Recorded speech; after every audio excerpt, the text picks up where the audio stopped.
अयोध्या में प्रभु राम लला की प्राण प्रतिष्ठा की तिथि नज़दीक आती जा रही है। इसे लेकर देश भर में उत्साह है, तो गया में खास उत्साह है क्योंकि गया की नगरी भगवान राम से जुड़ी हुई है। भगवान राम, माता सीता, लक्ष्मण जी गया को पहुंचे थे। 14 वर्ष के वनवास पर तो गया जी की इस धरती पर आए थे और यहीं पहले पिता राजा दशरथ का पिंडदान किया था। शास्त्रों पुराणों में भी इसका जिक्र है।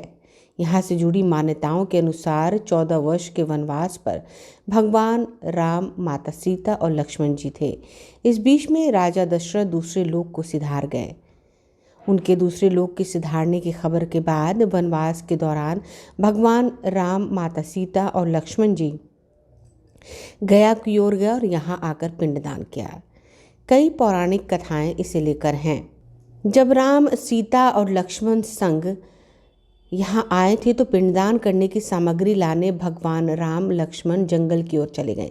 इस बीच अचानक आकाशवाणी हुई। यह आकाशवाणी राजा दशरथ की थी।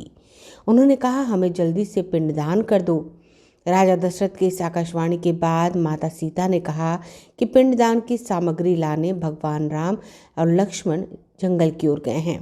इसके बीच आकाशवाणी हुई कि सूर्यास्त के बाद पिंडदान नहीं होता है, ऐसे में मुहूर्त निकला जा रहा है। इस आकाशवाणी को सुनकर माता सीता ने बालू का ही पिंड बनाकर राजा दशरथ का पिंडदान कर दिया। आज भी गया के सीताकुंड मंदिर में राजा दशरथ के हाथ में पिंड की प्रतिमा बनी हुई है। वहीं 2 पिंड माता सीता के माता कुल और पिता कुल के लिए भी है। अपने समस्त कुलों का पिंडदान कर उन्होंने उद्धार किया।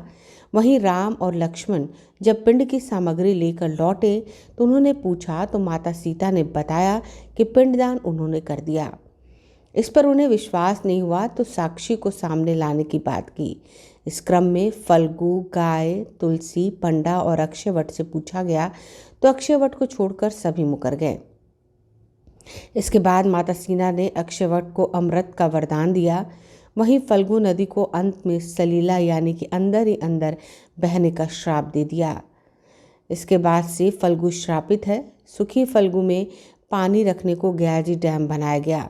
गयाजी डैम के एरिया को छोड़ दे तो इसके बाद से फल्गु अंतः सलीला ही नजर आती है। ब्यूरो रिपोर्ट, आंखें न्यूज़ 24। जी और सीता जी गया जी में पिंडदान करने के लिए आए थे तो सीता जी को फल्गु नदी के किनारे बैठा करके राम, लक्ष्मण पिंड का सामग्री लाने के लिए चले गए। तभी दशरथ जी आकाशवाणी करते हैं कि बेटी हमें पिंडदान दो। तो सीता जी के पास कोई सामग्री नहीं था। सीता जी बोले कि जब रामचंद्र जी, लक्ष्मण जी पिंड का सामग्री लेकर के आएंगे तो प्रेम पूर्वक पिंडदान करेंगे।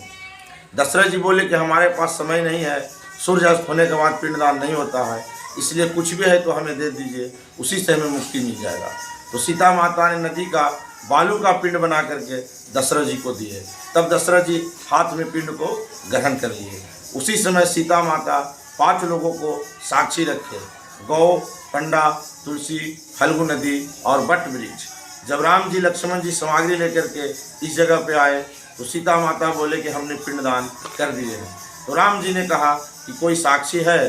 तो सीता माता बताए कि हाँ 5 साक्षी है।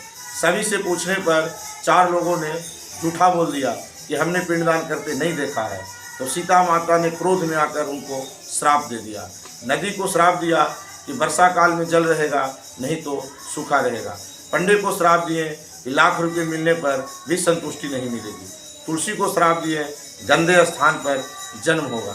गाय को श्राप दिए कि मुख से कूड़ा कचरा खाएगा, मुख अपवित्र रहेगा और पूछ का पूजा होगा। एक बट वृक्ष सत बोले कि हमने सीता माता को पिंडदान करते देखे हैं। तो सीता माता ने बट वृक्ष को अक्षय वरदान दिए, वो अक्षयवट है। अक्षयवट को सीता माता ने वरदान दिए थे, लंबा आयु का वरदान दिए थे। और सभी जगह पिंडदान करने के बाद अक्षयवट में अंतिम पिंडदान किया जाता है, तभी पिंडदान पूर्ण रूप से माना जाता है। रामकुंड भी बगल में है। यहाँ पे जब सीता जी जब पिंडदान दिए तो जो सामग्री लेकर के रामचंद्र जी आए थे तो राम, सीता दोनों मिलकर इसी स्थान के थोड़ा आगे पिंडदान किए थे उस सामग्री से। तो वहाँ पे हाथ नहीं निकला था क्योंकि राजा दशरथ जी पिंडदान पहले ले चुके थे, इसलिए वहाँ पे हाथ नहीं आया। लेकिन पिंडदान वहाँ पे रामचंद्र जी दिए थे, जिसके कारण वहाँ पे आटे का पिंडदान दिया जाता है। और सीता कुंड में बालू का पिंडदान दिया जाता है। ब्रह्मा जी की जब रामचंद्र जी वहाँ आटे का पिंडदान दिए थे तो ब्रह्मा जी को साक्षी रखे थे, वहाँ पे ब्रह्मा जी का चरण भी है, दीपक पंडित सीता कुंड की पूजा की। अगर आपने अभी तक हमारे चैनल को सब्सक्राइब नहीं किया है तो हमारे चैनल को जल्द से जल्द सब्सक्राइब करें, लाइक करें, शेयर करें और कमेंट।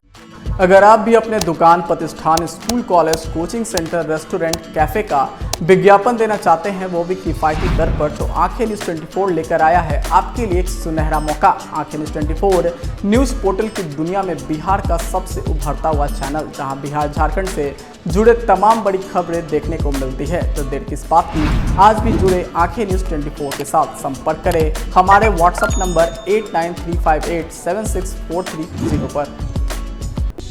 क्या आप पत्रकारिता के क्षेत्र में अपना कैरियर बनाना चाहते हैं? तो आज ही Royal Ashoka Institute of Mass Communication and Journalism में अपनी जगह सुनिश्चित करें। आर्यभट्ट ज्ञान विश्वविद्यालय पटना से मान्यता प्राप्त 100% प्लेसमेंट के साथ royal Ashoka Institute of Mass Communication and journalism नामांकन जारी है। हमारा पता है DS/16 गायत्री मंदिर के समीप, कंकड़ बाग, पटना 8,20,000। आप हमें संपर्क भी कर सकते हैं। हमारा मोबाइल नंबर है 9955456126।